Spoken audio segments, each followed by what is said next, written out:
Hey guys, and welcome back to my channel. As you can tell by the title, today I am keeping on with this beauty trend I've been kind of doing the past few videos. I don't know why, I've just been like, I love, fashion, makeup, like beauty, all that stuff. Pretty much anything girly I'm super down for. But lately I've just been so into like makeup and like that kind of beauty, like skincare, makeup, like perfumes, things like that. And I just want to talk about it. So I hope you guys don't mind. And today I wanted to talk about the makeup tips and tricks that I have learned over the years that I have learned about doing my makeup. I am not a professional by any means. But I do think that I know a thing or two when it comes to makeup, and I think that I can be helpful to those of you who are either just starting out or those of you who just want some more tips of how to make your makeup look better. So I have been doing my makeup, like actually like wearing it out like into the world. I want to say since I was about like 12. I started really early, and I kind of grew up on, when YouTube was really taking off, and I really did learn a lot from YouTube and beauty influencers and beauty gurus from a young age. I would say about 12, I was kind of just guessing and doing like, random stuff, and then I eventually learned later.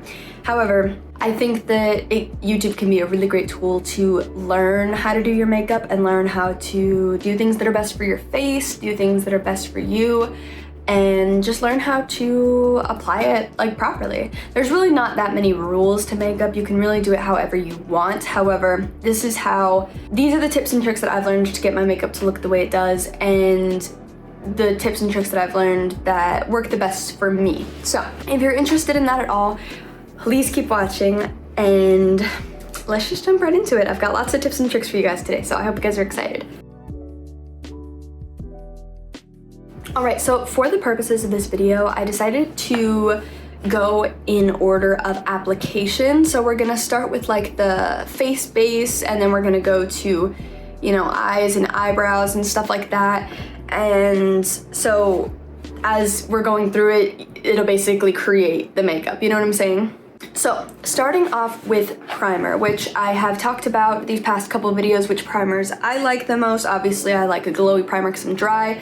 If you are oily, you should obviously go for a more matte primer, maybe a pore filling primer if that's an issue for you. Primers are pretty self-explanatory in terms of they usually say exactly what they do and what they target. So if you are thinking to yourself like, oh my gosh, before I put on my foundation, I just want my skin to look brighter, then get a brightening primer. There's so many different primers out there. I'm sure you will find one that speaks to you and one that you like. And for the primer, all you're going to do is take your clean fingertips, so if it's a like a doe foot applicator, you're gonna make some stripes on your face, and then you're just gonna blend it out with your fingertips. If it is a like squeezable tube, you're just gonna squeeze a couple of lines all over your face, or you can squeeze like a decent amount on the back of your hand and then just dot it all over your face and then blend it out with your fingertips.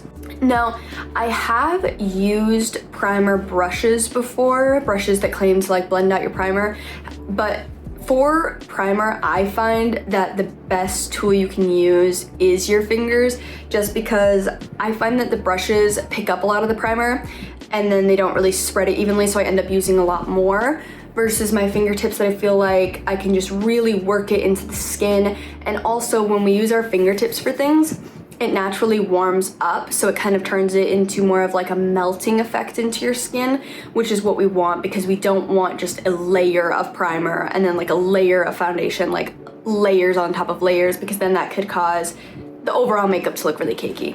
So next, as you guys know, I go in with a corrector under my eyes.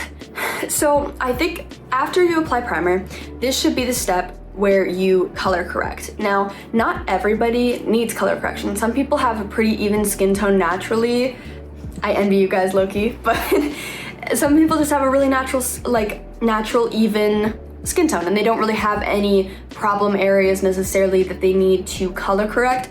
But For me personally, I always use a salmon corrector just to brighten up my under eyes because they are very naturally dark. And I know that a lot of people use that for like hyperpigmentation as well. If you have like dark areas or dark spots around your face that you need to cover, a lot of people use the salmon corrector for that. And there's two other colors that you could color correct with. I know one of them is green, which is for redness. So a lot of people will get redness like around their nose. That's really the only place I could think of is like around the nose, especially like if you're sick or something and you've been blowing your nose a lot, you obviously will have a lot of redness around your nose. Or I guess if you have any like pimples, or if you're having like some problems with your skin, that would be red. So you could fix that with the green color corrector. And then the purple one, I believe, is for different kinds of hyperpigmentation. So the salmon one is more to get rid of darkness. So it undoes the darkness in your skin. Whereas purple, I believe, just takes off any like almost like brownish, yellowish spots that you might have on your skin that don't match the rest of your skin. If you don't really know how to color correct, you can get one of the little, it's like a almost like a pie dish, and it's separated into three. It's like a little trifecta thing, and it usually has like an orangey salmon shade, a green shade, and a purple shade, and you can just kind of experiment and see how you like to color correct. I think it's a totally vital step, and I think it really makes a difference to the overall base of your makeup. And to blend in my corrector, I literally just use a concealer brush. Any concealer brush will do, just like usually I go for a more dense concealer brush, and then I will literally just, you know, I'll dip into the jar of the corrector, because typically correctors come in like little jars, and I will just blend out all underneath my eyes. I don't take it down like here, I don't take it down super far, just right where I see the darkness, so right here under my eyes. All right, next up is foundation. So for foundation, what you're gonna wanna do is take a dense or like a kabuki style brush, and then you're going to either, if it's a pump foundation, you're gonna pump some on the back of your hand. If it's a like jar foundation, you're gonna pour some on the back of your hand. However the applicator works, you're just gonna put it on the back of your hand for cleanliness.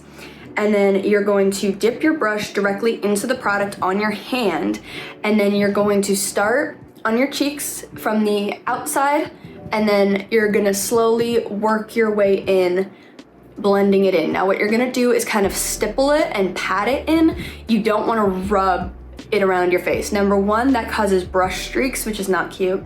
Number two, it's gonna take a lot of that coverage away and also wipe away some of the color correcting that we literally just did. Whereas stippling it into the skin is really going to kind of solidify it on your face and kind of make it just stick where it is, if that makes sense. It also, using a brush, I used to use a beauty blender. However, using a brush just provides me with so much more coverage. I get all the benefits of the foundation. So if it's like a glowy foundation, I find that I keep that glowiness, versus a beauty blender, I do find that it kind of naturally almost mattifies it. I don't know why, I think it's just because it presses it into the skin so much, but I definitely recommend a brush for this. Now for concealer around the face, I briefly talked about this in my drugstore dupes video. So if you are somebody who likes a brighter under eye like me, I will use a concealer that is my skin tone, and I will go around and I will cover my like blemishes or problem areas with that. And then I will take a lighter concealer and put it under my eyes and on my high points. So we're talking the center of the forehead, down the nose, a little bit on the cupid's bow maybe, and then a little bit on the chin. And all that's just gonna make your face look really three-dimensional and really highlighted. And then to blend out all of this concealer, I use a damp beauty sponge. It doesn't have to be a beauty blender. You can get one from like Real Techniques. You can just honestly buy a cheap one from the dollar store. I don't think there's too much of a difference personally, but I do like one that has a pointed tip, because it's a lot easier to get up into like the inner corners of your eyes and blend it out, and I just think it's a lot easier. And it literally takes like 2 seconds with a damp beauty sponge to blend out your concealer, and you keep all that coverage and it just looks so good. Now for powder, what you're going to do for powder, if it's a pressed powder or if it's a loose powder, either way, if it's a loose powder, obviously you're gonna tap some off into the lid, and then you're gonna take a damp beauty sponge. It can be the same one you just used. That's what I do just for convenience sake, so that I don't have to dampen 2 beauty sponges. Or you can use 2 separate ones if that's more your speed. But you're gonna take the damp beauty sponge and dip it directly into the powder, and then you're going to powder everywhere that you can, like, highlighted, concealed. Not necessarily where you just covered your blemishes, but where you decided to highlight, so the high points of your face as well as your under eyes. All of that, you're going to go in with the damp beauty sponge. And if you have any excess, which sometimes I do, like if I am dabbing it into my face and then I have, like, it's just still powdery and there's an excessive amount, I'll take a small powder brush, usually like a pointed tip, like powder brush, just pretty small, and just brush away that excess, and then you still have the setting effect and the like kind of mattifying effect without looking overly powdery.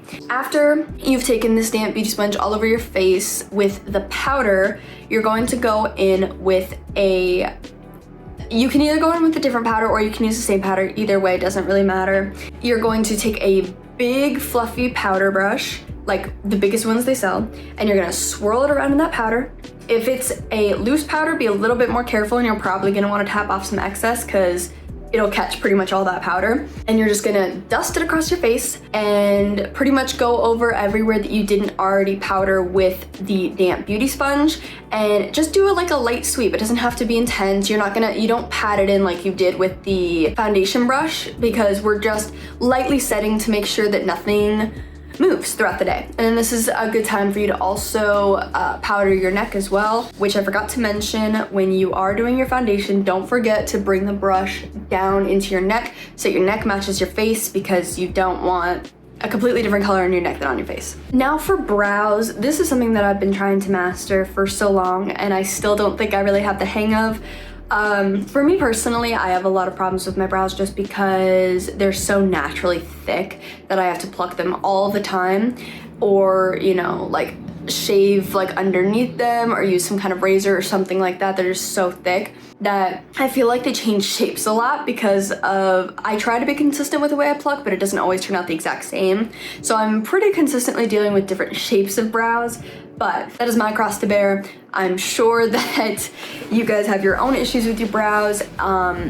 My one tip for brows would probably be just to fill in just from the bottom, because this will make the brows look more naturally like filled in and not as like drawn on. So you're just gonna take your brow pencil or your brow pomade and you're gonna go from the bottom and just like kind of draw out a line and then blend upwards instead of just going over the whole thing with your brow pencil. Something that I also like to do is I do apply clear brow gel every day to try to keep them in place. It doesn't always work because they're crazy, but I try. So my recommendation for that is not to apply the clear or colored brow gel until after you've done like your other face products. So after you've like contoured or bronzed, put on blush, highlight, all that stuff, or if you're gonna do anything else to your face, I would wait until after that to put the brow gel on, because it's very likely that when you're blending that stuff out, it could hit the brows, or when you're doing other eyeshadow, it could hit the brows, and you don't want them to be set in a position that's not flattering. Now, before going in with any eyeshadow, you're gonna want to go in with a shade that's pretty close to your skin tone. I'm talking just like 1 or 2 shades darker than your skin tone, and you're gonna go into your crease and you're just gonna start usually from the like outer corner and kind of blend it through. And this is gonna make it so much easier to blend out your other eyeshadows because it's going to already have like that transition in it. And not only does this make the eyes look more like deep and sexy when you're like doing your later eyeshadow, but it also makes it so that it just glides on really smoothly to put on the other eyeshadows in the brush, and it's a lot easier to blend out. When applying like metallic or shimmery shades onto your lid, which is one of my favorite things to do, you're gonna want to pick up the shade on like a flat eyeshadow brush, usually one that has like synthetic hairs, because that picks it up the best in my opinion.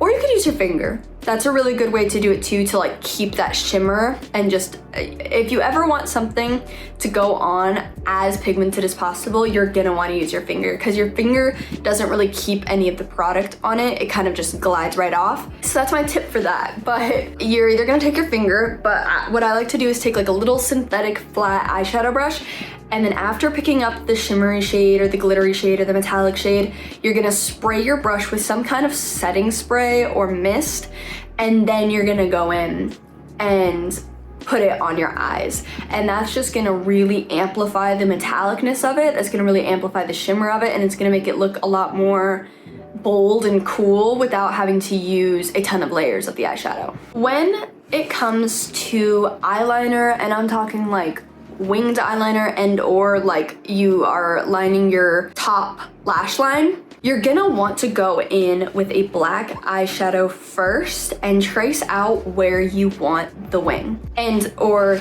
the liner. This is so important and is something that really helped me, because I was somebody who always was trying to like do the wings, especially when in like 2016 they really started taking off. And I just never could get it. Mine were never even. I would do the thing where like I would put the, you know, I would have one wing and it would be like perfect and like super skinny and like it's just like subtle, and then on the other side it would be like all chunky and thick and not exactly the same, like on a different angle. So then I would have to make this one bigger, and then you end up with like the huge just black around your eyes, and it's basically like raccoon mode. So instead of doing that, what you're gonna do is take a small angle brush, like an eyebrow brush, like a really thin one, and you're gonna dip it into some black eyeshadow, and you're gonna lightly trace the line that you want your wing to look like. And then you're gonna do the same on the other side. Now, when you look at these with just the eyeshadow on, you're gonna see if they're even. If they're not, it's a lot easier to fix an eyeshadow mistake than a liner mistake. A liner mistake, you pretty much have to take a makeup wipe and it's wraps, you know? However, with an eyeshadow, you can literally just take either a tissue, or you can usually just blend it out. If it's really bad, you can use some concealer to cover it up and some powder and just go back over it. But for the most part, most mistakes are pretty easily fixable with the eyeshadow, and then you even up your wings that way, and all you have to do is go over them with your liquid or gel eyeliner after that, and there you go. You have perfect wings. Now, this is for, I have kind of like two tips. So if you are more of like an almond eye shaped girly like myself, or like more siren eyes, or you just want your eyes to look more like snatched up, you know what I'm saying? Like kind of like a cat eye effect. What you're gonna wanna do is go in with a liquid or gel liner, and you're gonna go into the inner corner right here, and you're gonna just draw out a little triangle. So right here where my inner corner is, you're just gonna take a liner, like one line up here, one line down here, and then you're just gonna fill it in. So it almost looks kind of like Cleopatra eyeliner, if that makes sense. And you're just gonna have that inner sharp corner, and that's going to make the eyes look even longer. It's going to extend them, which in turn is going to make them look even sexier, give you that sultry look, give you that cat eye effect, and it's really flattering for like almond eye shapes or squintier eye shapes that aren't like doe eyes, basically. Now, for all of my doe-eyed girlies and for all my girls that have big eyes, first of all, I'm a little jealous because I've always wanted my eyes to be a little bit bigger. However, I do feel like the grass is always greener, you know what I'm saying? I'm sure there's people who have big eyes that want more almond-shaped eyes, but if you want to make your eyes look even bigger, or if you want, even for the girlies that have almond eyes but want their eyes to look bigger, you can put, I know a lot of people say put a nude or white pencil on the entire lower lash line. However, that's not exactly true because it can look a little unnatural sometimes, and it doesn't always look as like realistic as you want it to, in my opinion. Something that I found that really works is you're gonna take a white liner on your waterline on the lower outer part till about, I would say like where the iris starts really. or like the middle of the iris pretty much, if you're looking straight ahead. And then you're gonna take a black liner, black, not a liquid liner, but just like a kohl pencil or a gel eyeliner or something like that. And you're going to go right in the middle, and you're not gonna go any more towards the inner corner. You're gonna leave the inner corner and the inner part of the waterline completely blank. But just in the center, you're gonna go in with that black eyeliner a little bit. My recommendation is to actually go with the black eyeliner. So in my experience, what you're gonna wanna do is go in with the white liner first and then the black liner in the middle, in that order, because if you go with the black liner in the center first, when you go in with the white liner, you're gonna constantly be getting black liner on your white eyeliner and having to constantly clean it, and then it'll look kind of more gray. So I would say go in with that pure white or even a nude on the lower outer part. And then what you're gonna do is take a little, ever so slightly black liner, just a little, like a millimeter of black liner right here.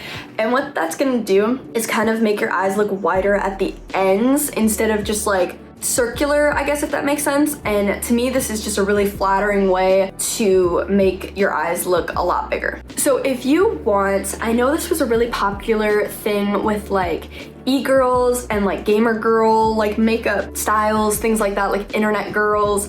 For a while, the big thing was having a really, like, they would have like the big black cat eyes out here, and then they would have the really, really bright inner corners right here that were like pure white. So what you're gonna wanna do if you want to achieve this look, for the bright inner corner, you're gonna wanna take a white, either like gel or kohl pencil or some kind of eyeliner, white eyeliner. I actually have a white liquid liner, so if you can get your hands on one of those, I'm sure that they have them at like Halloween stores, honestly, because that's probably the only reason that a lot of people would buy them. And you're gonna go into your inner corner and you're just gonna trace out exactly where you want that brightness. So what I used to do is go like all the way into my inner corner right here, and then bring it down to like right where my eyelashes start, right there, in kind of like a circular motion. And after that liner is like dry and on your eyes, or even while it's still drying, it should still work. If you want to go in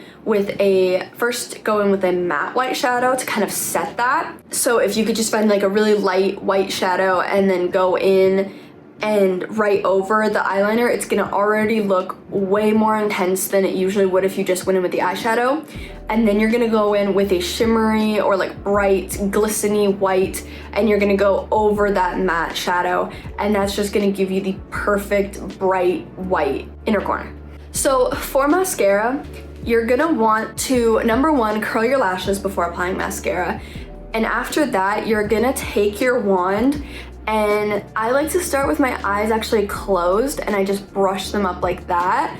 And then you're going to, as you're going through with the mascara, you're gonna shimmy the brush up, and that's gonna really separate the lashes, but then still provide you with volume and length. And I like to do quite a few coats of mascara. However, the key for me is letting the coats dry. So I'll usually do like 1 to 2 coats, like back to back, and then I'll let that dry for a little while and do a different step of my makeup, and then I'll come back and do some more mascara. And to me, that makes the biggest difference for length and just making sure that it's not getting clumpy, because when you keep applying coats onto coats onto coats when they're still wet in between the coats, you're just gonna get that clumpiness. It's all gonna stick together. But when it dries in between coats, you're gonna be able to basically put mascara on almost like fresh lashes, like just be able to add some length, add some volume to them, and it's gonna make them look a lot more flattering and not as clumpy. Something that I've found, if I ever have a mascara